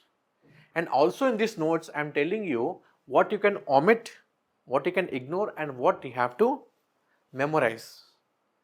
So I am telling you everything, okay, that's why you don't have to worry, okay. And moreover, the UPSC, okay, becoming a collector or civil servant is not like you stand in the line in Tirupati, you get a laddu. It's not like laddu. You have to put in a lot of efforts, and better the answers you write. Okay, see, ultimately it's all about competition. The better you write, more marks you will be getting. As simple as that. Okay, and nowadays there is no dearth of information.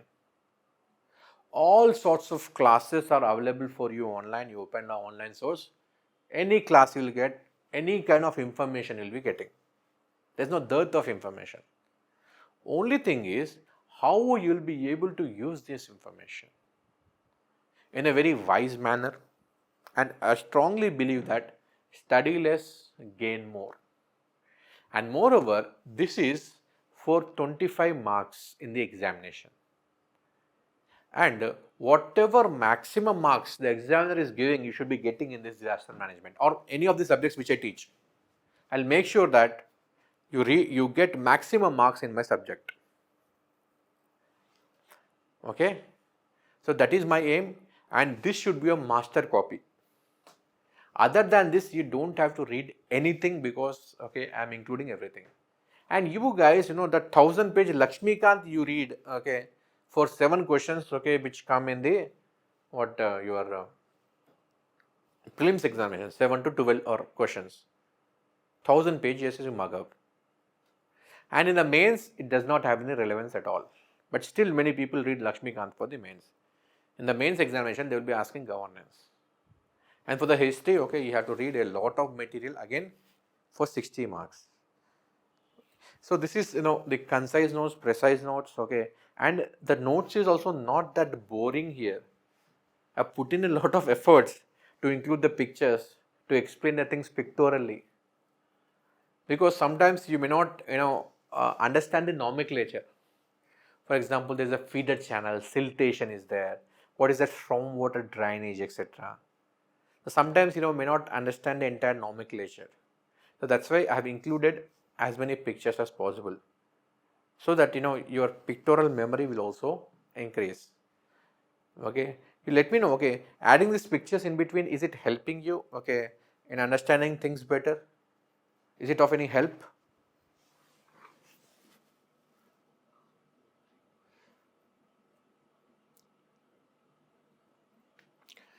Okay, Sandeep, if you are having any doubts regarding other subjects, you can message me. Okay, I'll help you. I will send you some of the sample short notes also. How people have made short notes. Sandeep, you can ping me on WhatsApp. You have my number, right? Okay, I will send you some of the samples how to make. Okay. For example, I'll send you one sample right now.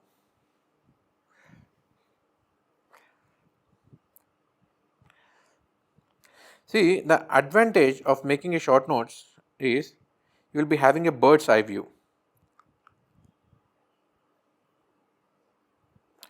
For example, this is from geography for soils chapter.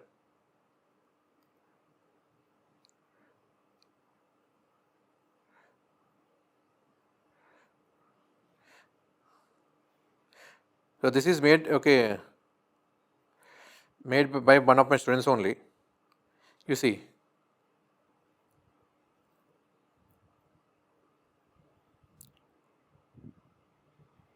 You saw this? So this is a short notes of the entire soils chapter.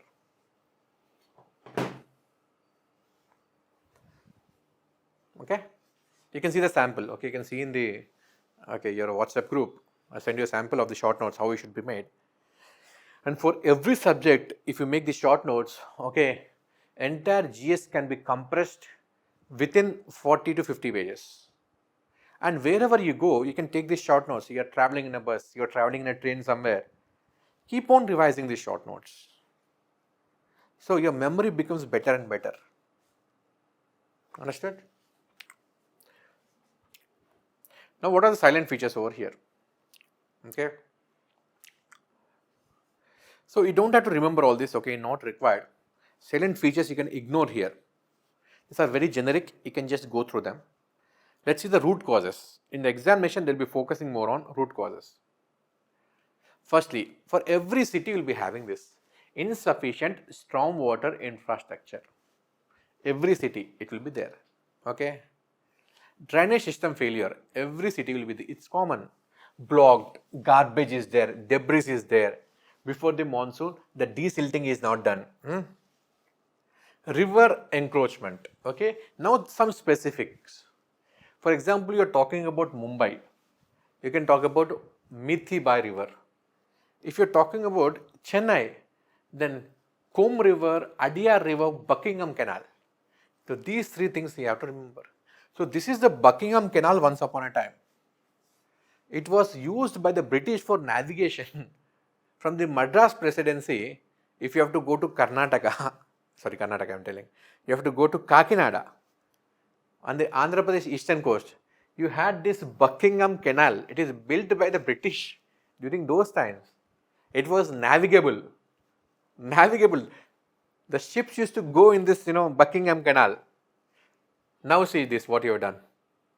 So this is the Buckingham Canal now.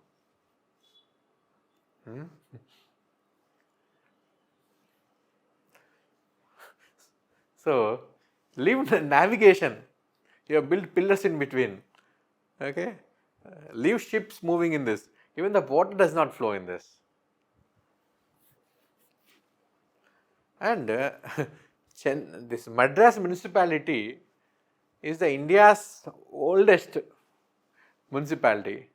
During those times only, in the 7th century itself, means around 300, 350 years ago, the British people have built the municipalities in India. Means these municipalities were managed by themselves. They used to raise their own taxes. The municipal commissioner, who is responsible for the city, used to look after the civic infrastructure of the city. 300, 350 years ago, these kind of things used to happen. Next again, wetland loss. Again, for every city you will be having certain lakes and all. Again, remember some of the specific here. Okay. For example, Palli Karanai wetlands in Chennai. Look at the encroachment here from 1989 to 2018. So look at the build-up area, how it is increasing, right? So some specifics you have to write here. So encroachment into the wetlands. Example in Chennai, Palli Karanai. Okay. Example in Mumbai, Povai Lake or Sambar Lake, something like that. Give some city-specific examples.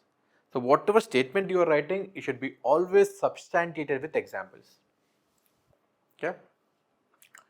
Again, urban development violations, mismanagement and protocol violations in urban planning, floodplain construction, landfill over the ponds, lakes as foundation. This is common. You can write anywhere, in any city. Underlying geology. Okay. So most of the ground soil of Chennai is a refill of the ponds and lakes. See, most of the Indian cities which are in the coastal areas, so they used to have a lot of ponds, etc.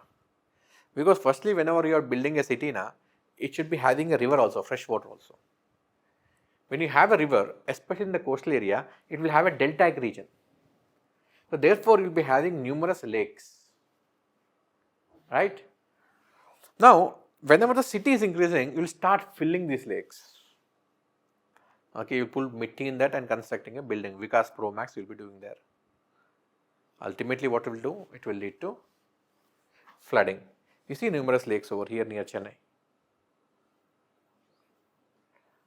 See, when the floods have come, this entire region has been flooded. This Adyar, okay. In Adyar, you have this, this Adyar river is there. So this is Chimbambakkam Dam. So from this dam, whenever there is excess water, it is supposed to flow through this river. And in the dam also there is a lot of siltation. The dam does not have enough capacity to hold the water. So whenever there is excess rainfall, the dam which is supposed to stop the water, it has released the water downstream. And entire region got, this entire T Nagar, Adyar, this is a very important area, very important business area. All this region got flooded. So such kind of examples, city specific examples, case studies, you should always write. Don't write too generic. Of course, at the end I will give you some statements, okay, which are very generic, but again write some city specific examples as well. Okay. So what are the city specific remedies for Chennai? For example, drainage system overhaul. which is common everywhere. River restoration, whichever river is there in that city, okay, removal of the dredging, silt has to be removed, flood plain zonation has to be done, etc. These kind of things you can write. So this is that, no, this Chembarambakam lake and this is the Adiyar river, the same thing which I was explaining. Next, whatever wetlands have to be there, the wetland regeneration has to take place. If there is any encroachment along the wetlands, those encroachments have to be removed, okay. And see, look here, entire wetland has been encroached. So all the encroachment has to be removed. In Hyderabad, there is a very good case study. They have created a body called as Hydra. Now Hydra, okay, it has become very aggressive. You know, an actor called as Nagarjuna. Okay, his convention was there in the lake limits. Even that was removed from the lake limits. So it has sent a strong message. So that's when in the city of Hyderabad, now once you remove some big shots, okay, encroachment, then entire city will be scared. Now nobody dares to construct any kind of a house or apartment in the lake limits. So that way you can save the lakes of the city, and which will act as a buffer. And the future, okay, now the thing which has been done by Hydra, though it is unpopular among the people, see, the CM Revant Reddy has created this body, he is destroying all the houses where we should go, okay, if you have paid so much money, okay, 1 or 2 crores on entire life savings have gone into it. Again, surprisingly, the banks also having given loans to this. So, but just such kind of strong message if you send, then in the future the cities will become resilient.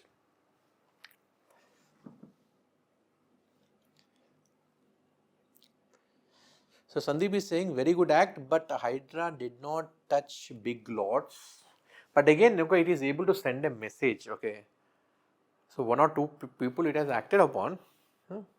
But there are so many case studies which I will be doing later. Okay, it is able to restore many lakes in the city. Of course, nothing happens perfectly in India. Even if it is able to achieve 50% of the target, it's fine in India. That itself is considered as a blessing in India. So wetland regeneration, okay, soil permeability improvement. Now there is something called a sponge city.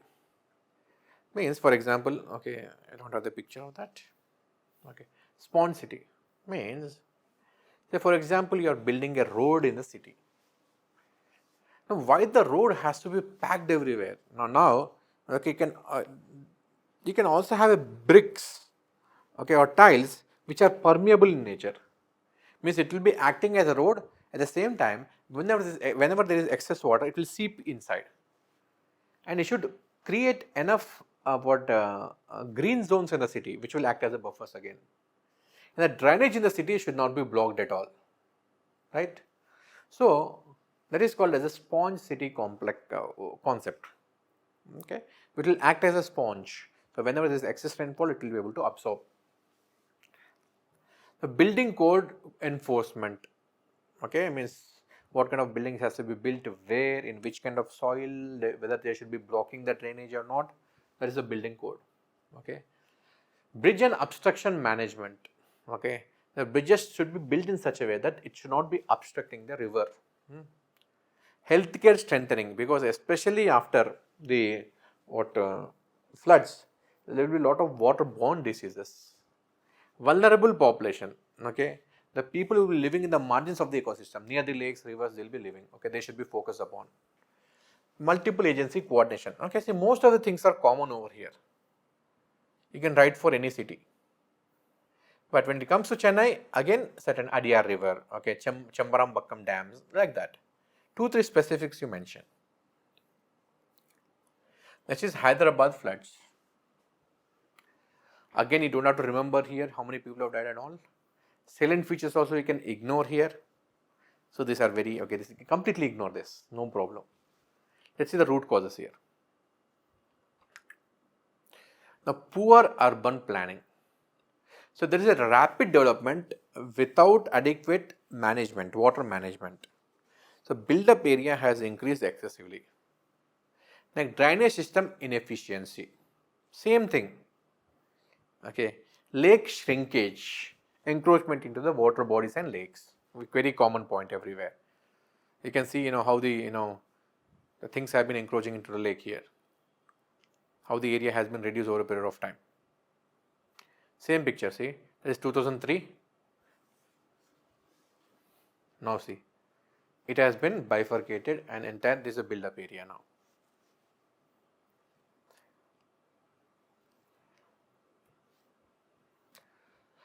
So housing development fragmentation. Okay, so colonies are developed in the flood-prone areas without any geotechnical assessment. Okay, and governance coordination gap. This is common for every city. Or city-specific remedies. Again, this will not be city-specific. For every city, it will be same. Drainage system has to be redesigned. Okay, next, lake restoration has to take place. Stormwater management, building code enforcement, same. Okay. So whichever areas are vulnerable, okay, that mapping has to be done. Okay. Now again, governance coordination. So each and every body, at the time of disaster, what they should be doing, what kind of role they should take up, etc. Then early warning, flood forecast. How much rainfall is going to come. Okay, messages has to be dissipated to everyone, especially the people who are living in the low-lying areas, etc. Next, emergency response capacity. Whether you have the teams or not, you have enough boats or not, you have enough umbrellas or not at the time of disaster, you have enough shelters or not, etc. Okay. Now this is, okay, the Yamuna, okay, Delhi Yamuna. Now look here. Now the water level in the Yamuna has increased so much. The water level has increased to 208 meters. Okay, all-time record. Okay, breaking the previous record. Too much of water has come. So many people have to be displaced. And also the duration of time over which the water has remained above the danger mark, it's also very high. So conditions, the relief camps were inadequate, poor sanitation, limited electricity, mosquito infestation, psychological trauma, etc. Economic loss, you don't have to remember all this, not required. Just remember this here. Just remember this water level, it has become 2023 case study you can take. The rest of the things you can ignore, because you won't be able to remember all this. Now let's see what are the root causes. Same thing again. Construction of Yamuna floodplains. So what all have been constructed over here? You can write CWC village, Commonwealth Games village, Akshardhan temple, metro depots, IT parks have been constructed. You can make a small map also of this, something of this sort.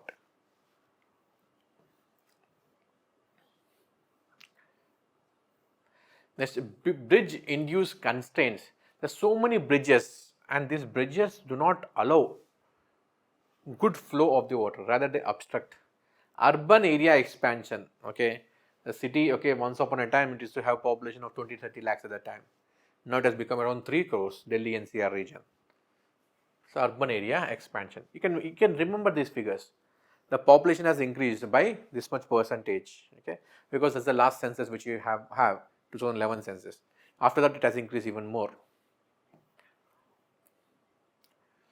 Next, siltation and sediment. This is very common. Okay, water release dynamics. Now again, this is specific to Delhi. So you have this Hathni Kund barrage. So this is in Haryana.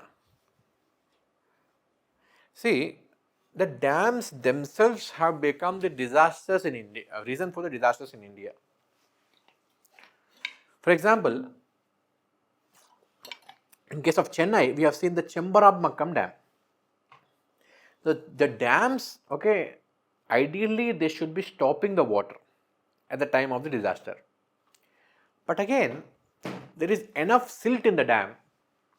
The dams have less capacity, and the engineering structure is also very weak.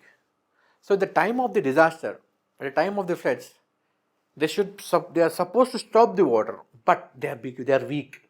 They don't have the capacity. What they do? Already rainfall is falling. The dams themselves will also release a lot of water. So the dams themselves have become the reason for the disaster in India. They should have stopped the disaster, but they have become the reason.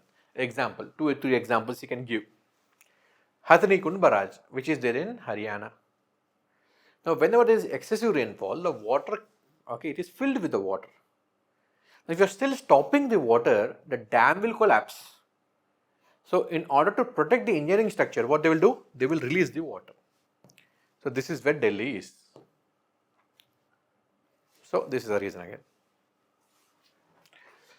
Next, regulatory violation. Now, the DDA, Delhi Development Authority, it has done a lot of restoration projects. So if you are having a river, I fail to understand how these people plan, huh? Very pathetic.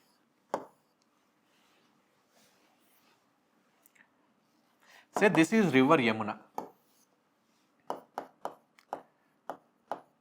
So this is from where say water is flowing, and rest is all floodplains.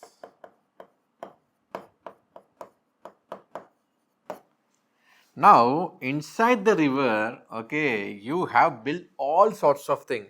You have built the Commonwealth Games village, you have built temples inside, you have built metro stations, you have built Rajghats, etc.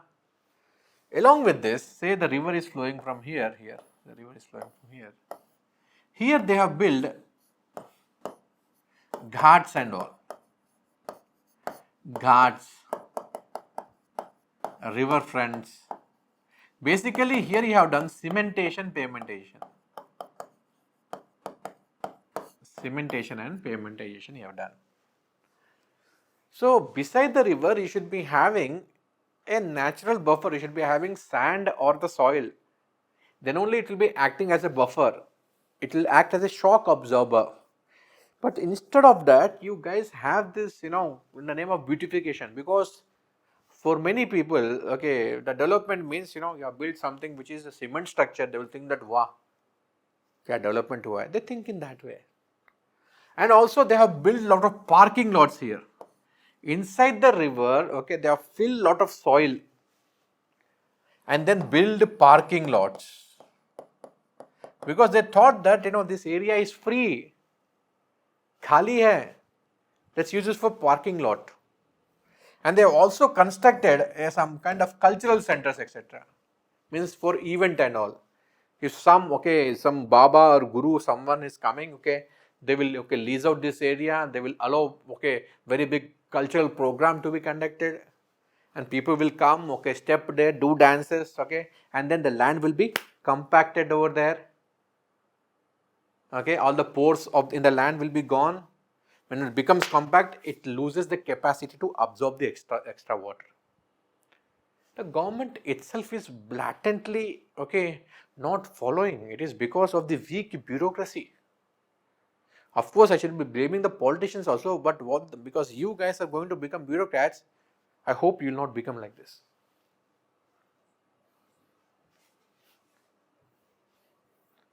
See, Bansera, the Kalindi Biological Park.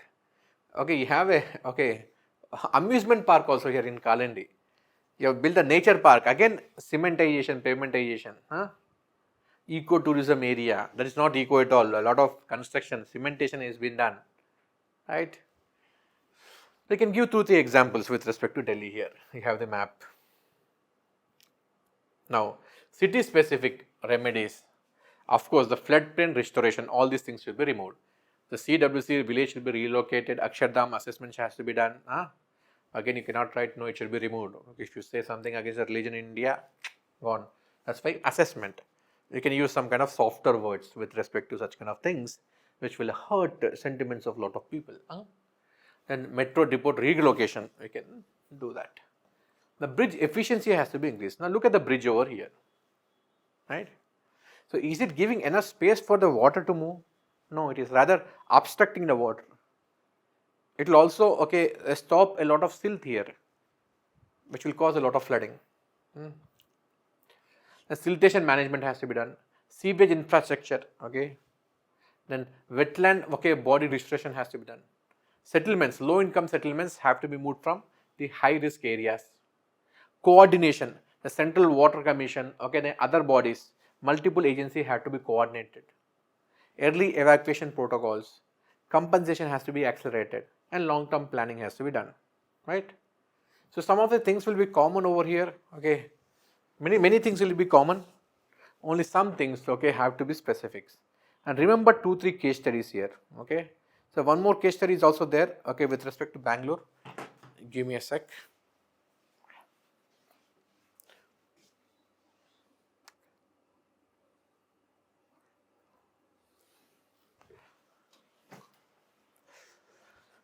So let me finish the Bangalore as well.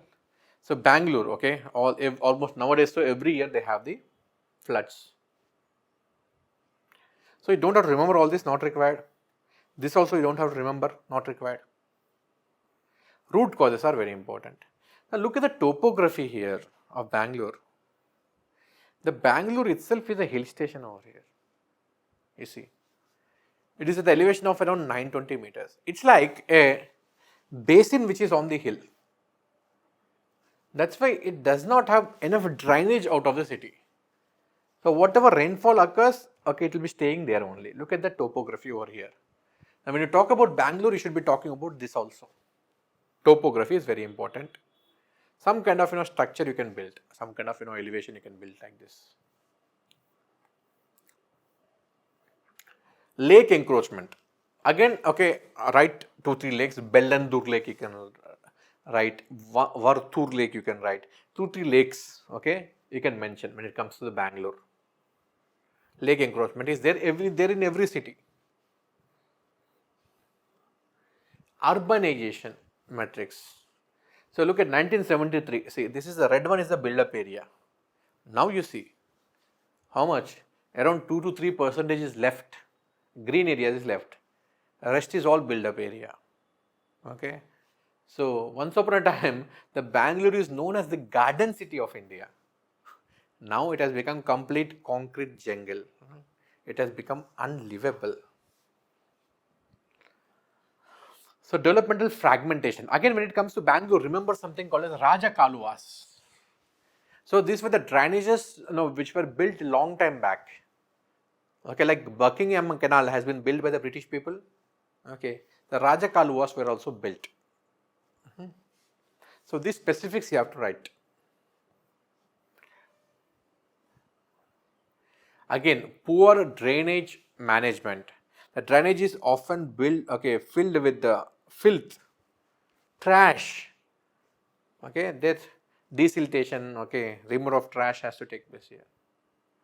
Again, government coordination failure. You have, see, whenever you have an urban area, you'll be having a lot of parastatal bodies. Not everything is under the control of the municipal commissioner or the mayor. See, ideally, the city should be having a mayor, elected mayor. Under the elected mayor, you should be having municipal commissioner. Okay, but again, in many cities, the municipal commissioner is more powerful than a mayor. Now you see, okay, you have seen, okay, what Zoran Mamdani, New York City mayor, the news is all over the world. So that is how powerful a mayor should be. They should dictate, what will happen in the city. Now, city mayor is directly elected by the people. But in India, the mayor does not have enough powers. Because the politician in India think, if Bangalore is lost from our hands, if Hyderabad is lost, apne haath mein nahi hai, we'll be losing a lot of revenue. Okay, we won't be able to control that.